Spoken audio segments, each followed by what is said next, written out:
Welcome back to the Drought-Proof Garden. In part one of this series, I covered everything involved in getting a tomato to go from a seed all the way up to the point where it just breaks the surface of the soil as a fresh seedling. If you didn't see that, it might be worthwhile to go back and watch that one first before continuing on with part two here. Other than that, let's pick up where we left off. 2 to 3 weeks after the seedlings first emerge, you should be seeing a good number of true leaves. These are the forked leaves that look, well, like tomato leaves as opposed to the first cotyledons or seed leaves that emerge just after the plant pokes through the soil. It's about here when I am going to start fertilizing, giving these a little bit of food to get them going. So what I'm going to do is I'm going to make up a batch of worm castings tea. This stuff is really easy to make. Also, it doesn't stink, which is a huge plus indoors. All we're going to do is mix about 1 cup of worm castings per gallon of non-chlorinated water. Non-chlorinated is key. Some recipes do call for it to go in a bag first. That's just to prevent the particles from blocking up watering cans. Since I'm just going to be dumping this in the bottom of my seed trays, I don't really care, so I'm just dumping it straight in the water. I'm going to give it a little stir and let it sit for a few days. After that, I'm going to pour it into bottom water.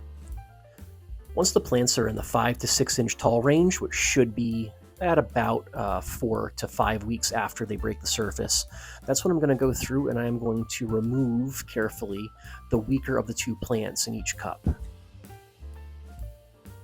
The process is as simple as you'd imagine. You just go in with a clean pair of scissors, clip one of the seedlings and set it aside, though I don't like to discard them, and you'll see why in a moment.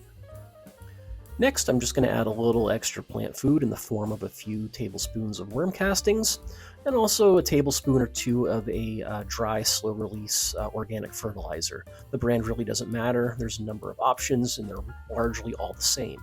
After that, I'm going to take some more potting soil and top off the cup.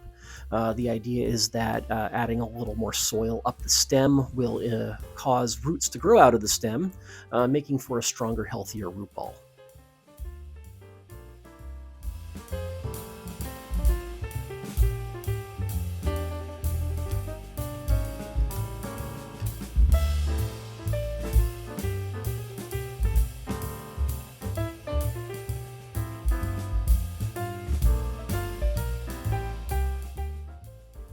Believe it or not, all is not lost for these poor discarded tomato starts here. Since tomatoes love to sprout roots out of their stems, all I'm going to do, I'm going to take these and pop them in a jar of water and let the roots start to form. This gives me a number of backup plants. What I can do once the roots start to form, I can put them in starter pots of their own, and many of them, they're not all going to make it, but many of them will. These will become perfectly viable tomato plants. So as I take my clippings, I'm going to stick them in these little jars of water that are going to go back under my grow lights, and after a few days they're going to start to sprout rootlets, and at that point I can plant them. Once daytime temperatures are solidly in the 60s Fahrenheit, I begin sun hardening my plants.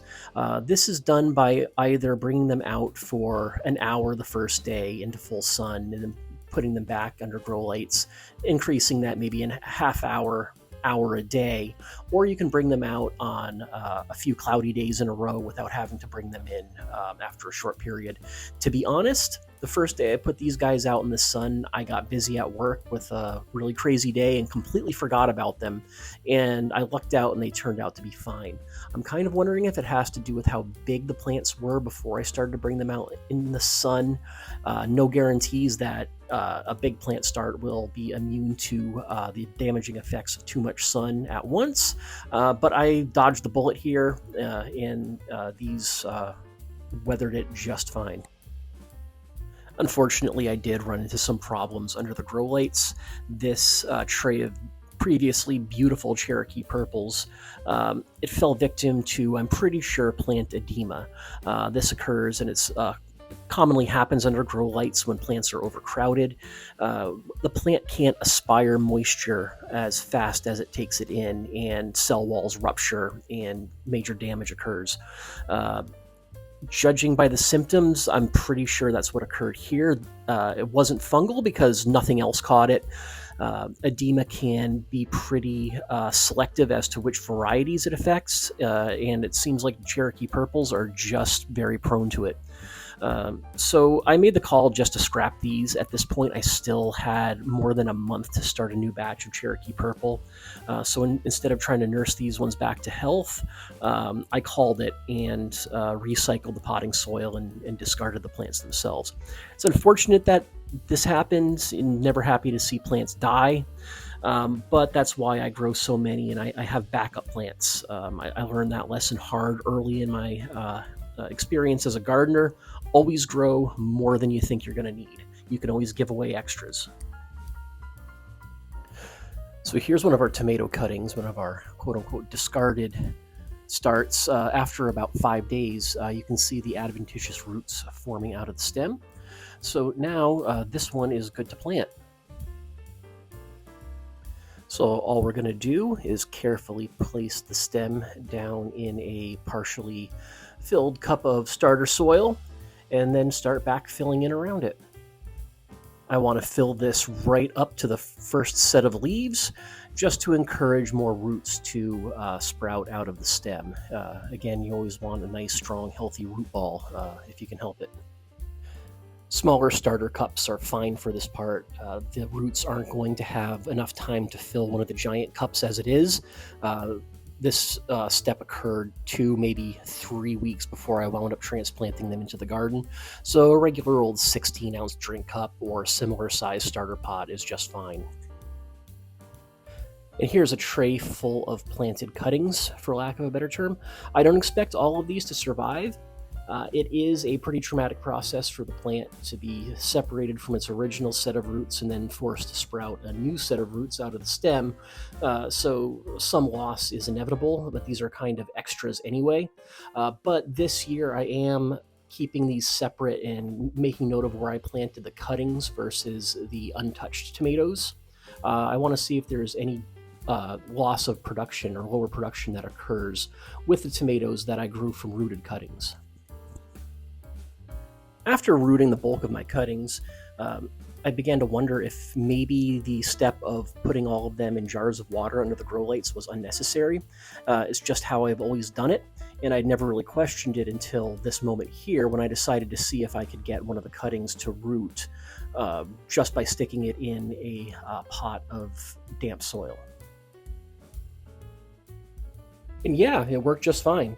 The cutting did languish for a few days in the pot. I thought it wasn't going to make it, but then it rallied, and as you can see here, it's looking nice and healthy.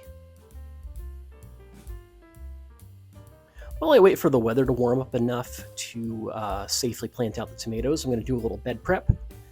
In beds like this one where I have a cover crop going, I'm just going to grab a pair of clippers and mince everything up and let it fall down on the bed for a chop and drop.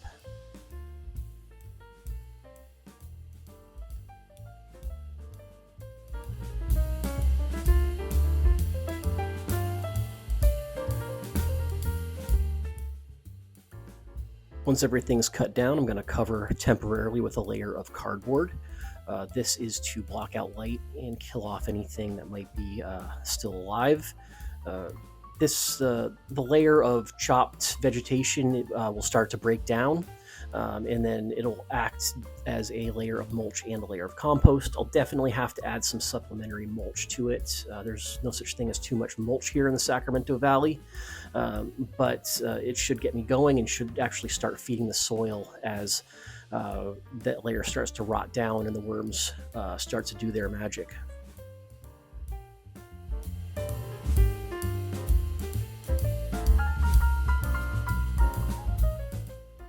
A number of my beds, until very recently, had a winter crop going on them, so I didn't have a chance to remove the wood mulch that I've been trying to get away from and amend the soil with compost.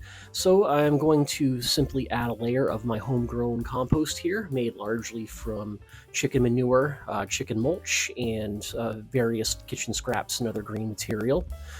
Because some of the woody matter in there looks like it hasn't fully broken down, instead of blending this into the soil, which for fear of tying up nitrogen I'm not going to do, I'm going to spread this on the surface of the beds as a combination compost mulch. And as I anticipated, the broken down black gold part of the mix in a recent rainstorm seeped into the soil, leaving rotten wood chips on top. But what is encouraging is there's a lot of soil life going on just under the surface here. It doesn't take much digging or scraping here to find a worm, and that's exactly what I want to see. So feeling pretty confident that I have enough organic matter and nutrients in these beds to get tomato crops going.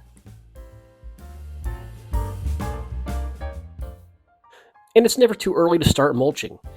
This year, I'm mulching to whatever degree possible with green matter that I am able to gather and cut from my own property. This is the only time of year, early March through maybe mid-May, when free biomass grows.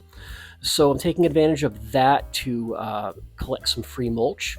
I realize that there is a risk of getting some weed seeds in the garden by mulching with random organic crap, but I would much rather have to deal with weeds than contaminated garden beds from herbicide-treated hay or straw. So at least I know this, to whatever degree anything can be completely clean in this modern world, this is as close as it gets. 3 to 5 days before I know I'm going to plant out my starts, I like to go through them and clip off all lower branches, maybe the first 2 or 3 branches with a set of sterilized clippers or scissors. This frees up a longer length of stem to bury in the soil, which encourages additional root growth. And removing these a few days ahead of time allows the wounds to start to scab over, so it's not as bad an inroad for potential infection. The last bit of prep work we're going to have to do before actually planting out the tomatoes is get some infrastructure in place. Tomato vines, of course, get big and heavy, as do the fruits, and if you don't have something to tie them off to, they're just going to pull themselves apart. So for my big non-determinate tomatoes, my Cherokee Purples and my Virginia Sweet, which can get 6, 7 or more feet tall, I'm going to make stakes out of these ultra cheap 1x2 lumber strips from Home Depot. These can work fine. You just have to make sure that there's no big knots going all the way through, or they will snap right in half. The only thing that I'm going to have to do to these is take a circular saw and quickly cut some points onto the ends just to make them stick in the dirt a little bit more. Half-assed rough points are fine. We're not trying to kill vampires, we're just trying to get them to go into the dirt. With the soil being nice and soft from recent winter rains, the stakes push in nice and easy with minimal effort. I'm putting 6 stakes in each of these 2 6x3 foot beds. This might look a little overcrowded, but I'm planning on pruning down all of my indeterminate slicing tomatoes to 1 productive stem apiece, and I'm also going to be removing a lot of the foliage as they grow, so there's going to be plenty of breathing room in between them. It's not going to be much of a problem. When it comes to stakes and support structure for tomatoes, there are a lot of elaborate and often costly solutions out there, and I think those work great for people who are only doing a handful of tomatoes. Buy the super expensive heavy-duty cages for your tomatoes. If you're planting 3 or 4 of them, that's great. I have about 70 tomatoes that I'm planting this year, so I can't afford to do anything more elaborate or expensive than pieces of wood in the ground. In fact, for my smaller determinate varieties, I'm salvaging and scrounging everything I can, from leftover lumber strips from projects past to sticks, and I think I even cut a point on a broken shovel handle to use. This is one place where I have to go ultra cheap if it's going to work at all. As the plant grows, I'm going to take a nice soft piece of ligature and tie the plant to the stake. If a cluster of fruit starts to sag, I'm going to tie that cluster of fruit to the stake. Really simple. It's going to look like a mess of twines and strings come July, but that's fine. Sometimes, you have no choice but to cheap out a little bit when it comes to gardening. All right, with all the stakes in place, I'm in a good position to actually start planting the tomatoes. The first thing I'm going to do is brush aside some of this mulch and make a little space for myself, and start digging. Nothing really too complex or complicated about any of this. It just gets a little tedious and it's a little labor intensive, especially when you have a lot of tomatoes to plant. I like to try to get the tomato at least 12 inches in the ground between the root ball and a length of stem. Uh, I have the I have better success the deeper I go, reasonably. It gets the root ball down a little further away from the surface where it's less likely to dry out, and additional roots will sprout out of the stem as we saw earlier, making for an even stronger root system. Getting the plant out of the cup can be a little tricky. I don't really have a way to convey, a special method for that. It's kind of something that you just have to develop a feel for. It's important, though, to be as gentle as you reasonably can and not try to yank the whole thing out by the stem. That's just a recipe for disaster. With the plant in the ground, it's just time to backfill.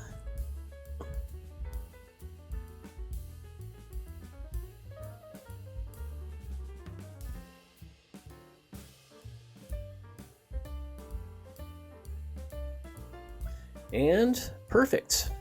Now I just have to do that almost 70 more times.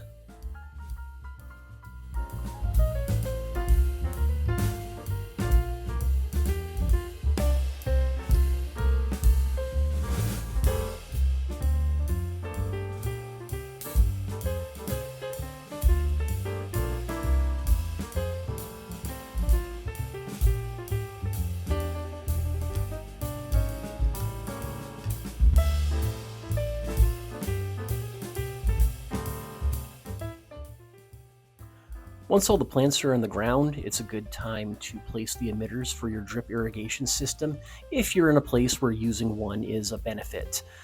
I put my lines in last year, and these have been sitting unused now for an entire winter. So before I put the mulch layer on, I want to place these, activate the system, and make sure everything is still working, that there's no blocked lines, and nothing is leaking. All right, everything is looking good so far. I will be piling a significant amount of mulch over my emitters. That's going to cut down on overspray. I want to be watering my soil and not the surrounding yard. I also, to whatever degree possible, want to keep the spray off of the plants themselves. The idea is I like to have plants with everything under the surface reasonably sufficiently damp, and everything above the surface bone dry. That helps cut down on the chances of fungal ailments such as blight.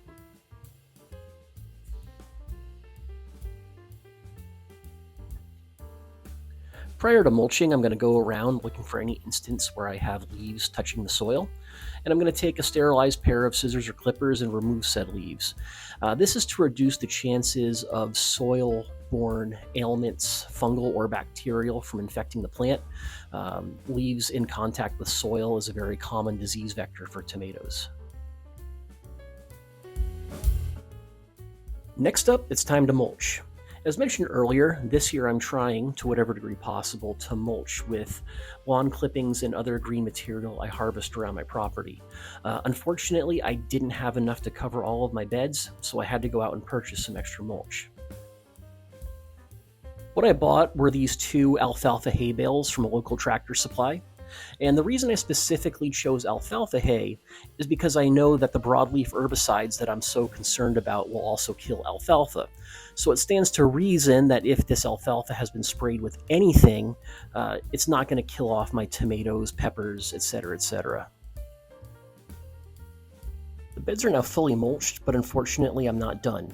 I have to take one final step, and it's all on account of the many feral cats that run rampant through our neighborhood. This nice dry hay that I've put down on the beds is effectively a calling card for every cat in a 5-mile radius that says, "Please poop here." I was hoping that moving away from the wood mulch I had going last year would make the beds a less inviting toilet, but no such luck. They've already started digging through places where I've put down even the wet lawn clippings, so this dry hay is just going to be a litter box for them. So as a countermeasure, I started laying down strips of wood, bundles of twigs, really anything I can think of to make the beds a less comfortable environment for the cats. I'm not sure if this will be enough. If it proves ineffective as I'm out and about puttering in my yard, I can add more debris, and that's really what it is. Unfortunately, it makes everything look a little unsightly, and that's disappointing. But again, I would rather have an unsightly garden than a garden full of pathogenic cat poop. So here we are about 4 days after transplant, and everything's looking really healthy. Nothing's dying, which is an encouraging sign. This is one of the most anxiety-inducing times of the year for me post-transplant, and also just after seedlings emerge is another one. There's just so much that can go wrong. So what I wound up with at the end of this process is the following. I have 56 Rio Grande sauce tomatoes, 6 Virginia sweet slicing tomatoes, 6 Cherokee purple slicing tomatoes, 3 Patio Select dwarf variety cherry tomatoes, and 3 bush variety cherry tomatoes called Baxter's Bush Champion. Alright, I'm finally done with the bed prep and transplant process. All that's left to do now is wait and hope that nothing comes along and kills all of these. There's so much that can go wrong in gardening. It can be a bit stress-inducing at times. Assuming everything doesn't die, look for a third part in this series that covers long-term plant care and everything up to harvest. Until then, if you stuck around this long, I really appreciate it.